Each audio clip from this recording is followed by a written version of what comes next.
পশ্চিমবঙ্গ এখন নাগরিক শূন্য এবং ভোটার শূন্য।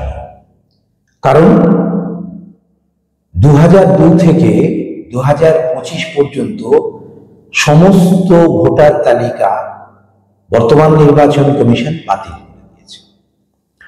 আর রিপ্রেজেন্টেশন অফ পিপলস অ্যাক্টের 1949 সালের আইনের 16 নম্বর ধারায় বলা আছে যে যিনি ভোটার তিনি নাগরিক। আর যেহেতু সমস্ত ভোটার তালিকা বাতিল হয়ে গেছে, সেহেতু পশ্চিমবঙ্গ এখন নাগরিক শূন্য এবং ভোটার শূন্য। মানে পশ্চিমবঙ্গের বর্তমান মুখ্যমন্ত্রী, মন্ত্রিসভার সদস্যরা কিংবা যে বিএলওরা আপনাদের বাড়িতে বাড়িতে যাচ্ছেন এসআইআর ফর্ম নিয়ে, অথবা আমাদের বিরোধী দলনেতা যিনি দিনরাত রোহিঙ্গা মুসলমান বলে চেঁচাচ্ছেন, তারা কেউই এখন নাগরিক নয়, ভোটার নয়। এই তুগলকি ফরমান জারি করেছেন পশ্চিমবঙ্গের ভারতবর্ষের বর্তমান নির্বাচন কমিশন। এমনকি 2002 সালের যে ভোটার তালিকা, যেটাকে বেস করা হচ্ছে এসআইআর, সেটাও কিন্তু বাতিল হয়ে গেছে। 2002 সালে যাদের নাম আছে তাদেরকেও নতুন করে এনিউমারেশন ফর্ম ফিল আপ করতে হবে এবং এই এনিউমারেশন ফর্মের তলায় লেখা আছে যে আপনি নতুন করে ভোটার হওয়ার জন্য আবেদন করছেন। 2002 যারা আছেন তারাও কিন্তু এখন ভোটার নন, নাগরিক নন, আবার তাদের পরীক্ষা দিতে হবে।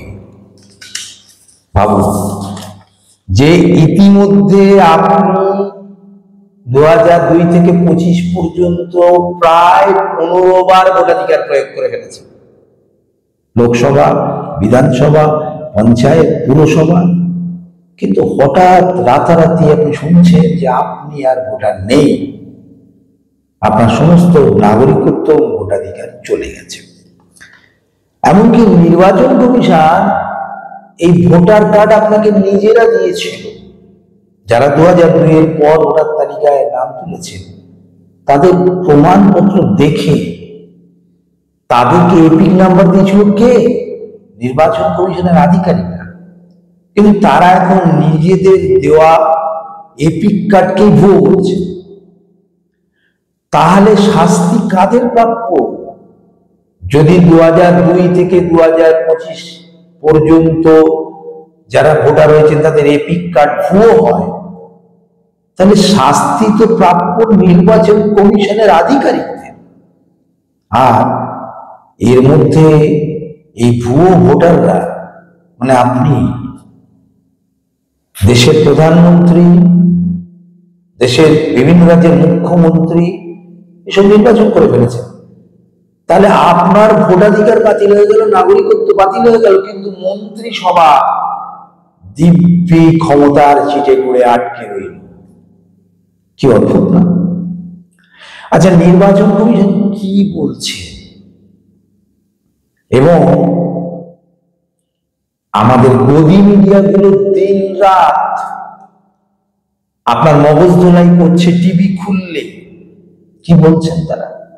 বলছে যে নাকি মৃত ভোটার ভরে গেছে লিস্টে, মৃত ভোটার বাছাই করার জন্য এসআইআর। তো এই তো এনিউমারেশন ফর্ম।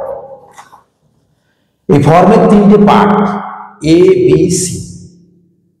এই কোনো পার্টে এটা লেখার সুযোগ নেই যে আপনার পরিবারের কজন সদস্য মারা গেছে। মৃতদের কোন তালিকা দেওয়ার সুযোগই তো এই এনিউমারেশন ফর্মে নেই।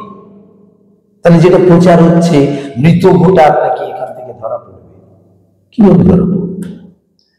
আর বলছে যে ডবল এন্ট্রি যদি থাকে, মানে আপনি এই বিধানসভায় ভোটার আবার অন্য একটা বিধানসভায় ভোটার হয়ে আছেন, সেটাও নাকি ধরা পড়ে যাবে। কি করে ধরা পড়বে? এখানে তো কোনো প্রভিশন নেই লেখা যে আপনি অন্য কোনো বিধানসভায় যদি ভোটার হয়ে থাকেন সেটা মেনশন করার কোনো প্রভিশনই এখানে নেই। তাহলে কিভাবে ধরা যাবে? আর যেটা বলা হচ্ছে যে অনুপ্রবেশকারীরা নাকি ধরা পড়ে যাবে। মানে বাংলাদেশে, পাকিস্তান এসব দেশ থেকে কাঁটাতারের বেড়া পেরিয়ে অবৈধভাবে যারা ঢুকে পড়েছে তারাই তো অনুপ্রবেশকারী। কারণ যারা বৈধ ভিসা পাসপোর্ট নিয়ে এসছেন তারা অনুপ্রবেশকারী হতে পারেন। তাহলে এই অনুপ্রবেশকারী কিরকম চিহ্নিত করেছে নির্বাচন কমিশন, আসুন আমরা দেখে নিই। সর্বশেষ বিহারে সদ্য সমাপ্ত এসআইআর, তাতে নির্বাচন কমিশনকে সাংবাদিকরা জিজ্ঞেস করেছিল যে কতজন অনুপ্রবেশকারী চিহ্নিত হয়েছে। নির্বাচন কমিশনার বলেছেন রেকর্ড নট ফাউন্ড, মানে তাদের কাছে কোনো রেকর্ডই নেই কতজন অনুপ্রবেশকারী চিহ্নিত হয়েছে এই এসআইআর। কিন্তু বেসরকারি সূত্রে আমরা বিভিন্ন সংবাদপত্র থেকে জানতে পেরেছি যে 313 জন অনুপ্রবেশকারী চিহ্নিত হয়েছে, যার মধ্যে মাত্র 78 জন মুসলিম এবং 235 জন নেপালি হিন্দু। আর এই তথ্য যেই মাত্র ফাঁস হয়ে গেছে বিজেপি নেতাদের মুখে কোনো, তারা আর বলছেন না যে বিহারে লক্ষ লক্ষ মুসলিম রোহিঙ্গা অনুপ্রবেশকারী ঢুকে পড়েছে, একেবারে স্পিকটি নট হয়ে গেছে। আসুন আমরা একটু দেখি যে 2002 সালের যে ভোটার তালিকাকে বেস করা হয়েছে, যেটাকে বলা হচ্ছে যে গঙ্গা জল দিয়ে শুদ্ধিকরণ হয়েছিল, সেখানে যারা আছে তারা নাকি একেবারে খাঁটি ভোটার, অথচ তাদেরকেও কিন্তু অ্যাপ্লাই করতে হবে আবার নতুন ভোটার হিসেবে অন্তর্ভুক্ত হওয়ার জন্য। এবং সবচেয়ে বড় কথা, তাদের 2002-এ যদি নাম থেকেই থাকে, তারা যদি একটা বিশুদ্ধ ভোটার তালিকার ভোটার হয়ে থাকে, তাহলে নির্বাচন কমিশনের কাছে সমস্ত তথ্য রয়েছে 2002 সালের ভোটার লিস্ট। তাদের ফর্ম ফিল আপ করতে হবে, শুধু তাই নয়, তাদের এই যে এই বি পার্ট, এখানে লিখতে হবে 2002 সালে তারা কোন পার্ট নাম্বারে, কোন বিধানসভায়, কোন সিরিয়াল নাম্বারে ভোটার ছিলেন এবং তাদের এপিক কার্ড নম্বর কি ছিল, এবং তাদের বাবা বা মা তারা 2002 সালে কোন বিধানসভায়, কোন পার্ট নম্বরে, কোন সিরিয়াল নাম্বারে ভোটার ছিলেন, এপিক কার্ড কি ছিল। ভাবুন 2002 সালের এই সব খুঁজে বার করতে হবে আপনাকে। একটা বিধানসভায় লক্ষ লক্ষ ভোটার, তার মধ্যে থেকে আপনার বুথ থেকে আপনার সিরিয়াল নম্বর বার করতে হবে এতদিন পর, 23 বছর পর। এই যে 2002 সালে আপনিও নিরাপদ নয়, নাম আছে, বাবার নাম আছে, আপনার যতক্ষণ না আপনি এইগুলো বার করছেন খুঁজে, ততক্ষণ এনিউমারেশন ফর্মে আপনি ফিল আপ করে দিতে হবে আপনাকে। বিএলও কিন্তু খুঁজে নেবেন না। সবচেয়ে বড় কথা যে 2002 সালের লিস্টটাকে বেস করা হয়েছিল, সেইবার 28 লক্ষ ভোটার বাদ পড়েছিল, তার মধ্যে 19 লক্ষ মৃত আর 9 লক্ষ ঠিকানাহীন বা ঠিকানা পাওয়া যায়নি অথবা অন্য কোনো কারণ। কিন্তু একজন অনুপ্রবেশকারী 2002 সালে চিহ্নিত হয়নি, অথচ তৎকালীন ভারতবর্ষের উপপ্রধানমন্ত্রী আদবানিজি তখন 2 সালে পশ্চিমবঙ্গ সফরে এসে বলেছিলেন এখানে নাকি 2 কোটি অনুপ্রবেশকারী আছে, তার একজনকেও তখন কেন্দ্রে বিজেপি সরকার তারা চিহ্নিত করতে পারেনি। 2002 সালে আসামে কি হয়েছিল? আসামে অনুপ্রবেশকারী রোহিঙ্গা মুসলমান চিৎকার করতে করতে এনআরসি হলো 2019 সালে। সেই এনআরসিতে 19 লক্ষ লোক কাগজপত্র দেখাতে পারেননি বলে তাদের নাম বাদ গেল, তার মধ্যে 14 লক্ষ হিন্দু, বাকি 5 লক্ষ অন্য ধর্ম, এবং তারা রাষ্ট্রবিহীন নাগরিক, কিন্তু তারা কেউ কিন্তু একজন অনুপ্রবেশকারী হিসেবে চিহ্নিত হননি। তাহলে অনুপ্রবেশকারী দিন রাত্রি যে গল্পের গরুকে গাছে ওঠানো হচ্ছে, সুপ্রিম কোর্টে ভারত সরকার হলফনামা দিয়ে বলেছে তাদের কাছে, স্বরাষ্ট্র দপ্তরের কাছে কোনো নথি নেই কতজন অনুপ্রবেশকারী এই দেশে আছে। আপনারা সাকেত গোখলের নাম শুনেছেন, বর্তমানে এমপি সাকেত গোখলে তার এক্স হ্যান্ডেলে একটা আরটিআই উত্তর তিনি পোস্ট করেছেন। তিনি বলছেন যে আধার কার্ড কর্তৃপক্ষের কাছে তিনি জানতে চেয়েছিলেন, unique identification authority of India, যে ভারতবর্ষে কতজন নাগরিকের কাছে, বিদেশি নাগরিকের কাছে আধার কার্ড আছে, কতজন বিদেশি নাগরিক আধার কার্ড পেয়েছে। তারা উত্তর দিচ্ছে ভারত সরকারের সংস্থা 11,272 জন মাত্র। সাকেত গোখলে বলছে যে তাহলে এই যে 142 কোটির কাছে আধার কার্ড আছে, তার মধ্যে মাত্র 11,272 জন কেন্দ্রীয় সরকার উত্তর দিচ্ছে বিদেশি নাগরিক, তাহলে বাকিরা তো সকলে নাগরিক, তাহলে আধার কার্ড কেন অ্যাকসেপ্টেড হবে না এই ভোটার কার্ড এসআইআর তৈরি করার সময়?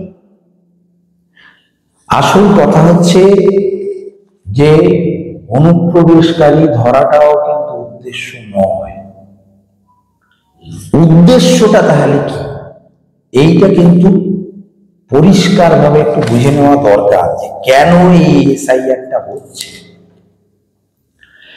আসল উদ্দেশ্য হচ্ছে একটাই, বিজেপি গরিব মানুষ, মুসলমান, আদিবাসী এদের ভোটার তালিকা থেকে বের করে দিতে চায়।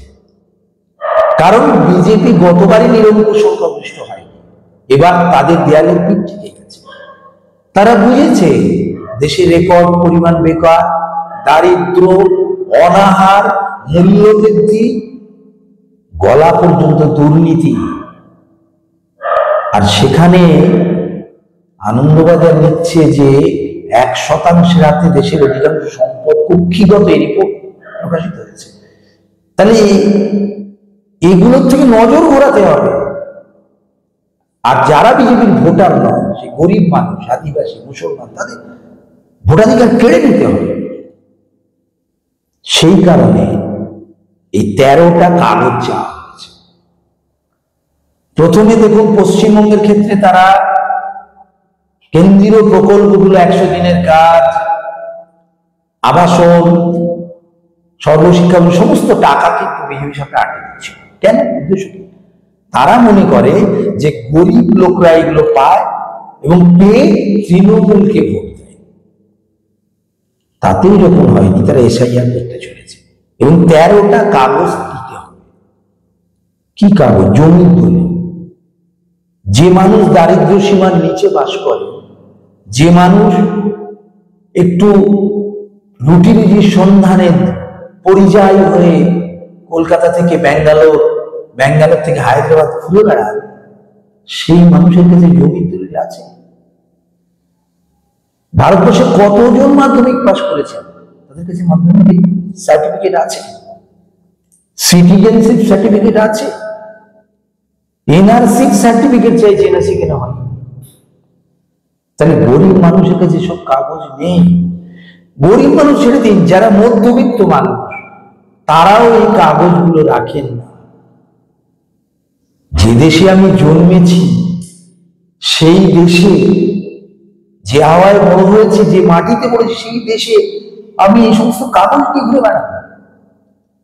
তাই আমরা পরিষ্কার মনে করি যে যার একটা আতঙ্ক তৈরি করা হচ্ছে, যে আতঙ্কে ইতিমধ্যে পশ্চিমবাংলার 12 জন আত্মহত্যা করেছে। অত্যন্ত দুঃখজনক যে আমাদের সহনাগরিকরা আত্মহত্যা করেছে। এই সংখ্যাটা কোথায় গিয়ে দাঁড়াবে? আসামে 72 জন আত্মহত্যা করেছে এনআরসির সময়। তো সেক্ষেত্রে আমি পরিষ্কার আপনাদের বলবো যে আতঙ্কের কোনো কারণ নেই। কারণ আপনাদের কাউকে বাংলাদেশে ফিরে যেতে হবে না। ভোটার তালিকা থেকে বার করে দিলেও আপনাদের বাংলাদেশে যেতে হবে না। আসামে দেখুন 19 লক্ষ রাষ্ট্রবিহীন নাগরিক করে দিয়েছে বিজেপি সরকার, কিন্তু বাংলাদেশ পাকিস্তানে পাঠাতে পারেনি। কারণ যখন 2014 সালে বাংলাদেশের প্রধান বিদেশমন্ত্রী লিখিতভাবে এদেশের স্বরাষ্ট্র দপ্তরকে বলেছিলেন যে তালিকা দিন কারা বাংলাদেশে, আমরা ফেরত দেবো। স্বরাষ্ট্র দপ্তর লিখিত উত্তর দিয়েছিল আমাদের কাছে কোনো তালিকা নেই, সবটাই হাওয়া ভাওতা। আপনাকে অনুপ্রবেশকারী বলে বাংলাদেশে পাঠিয়ে দিতে পারবে না। সোনালী শেখকে পাঠিয়ে দিয়েছে, বাংলাদেশ তাকে ফেরত দিতে চাইছে, ফেরত তারা দিচ্ছে না। তাই আত্মহত্যা নয়, আত্মমর্যাদা বোধ নিয়ে ঘুরে দাঁড়ান, প্রতিবাদে সামিল হন। যেভাবে এনআরসি ভারতবর্ষের মানুষ দিকে দিকে প্রতিবাদ করে বন্ধ করে দিয়েছে, এই এসআইআর বিজেপির যে স্পেশাল ইন্টেনশন অফ আরএসএস, এটাও আগামী দিনে সুইসাইডাল ইন্টেনশন অফ আরএসএস পরিণত হবে। ধন্যবাদ।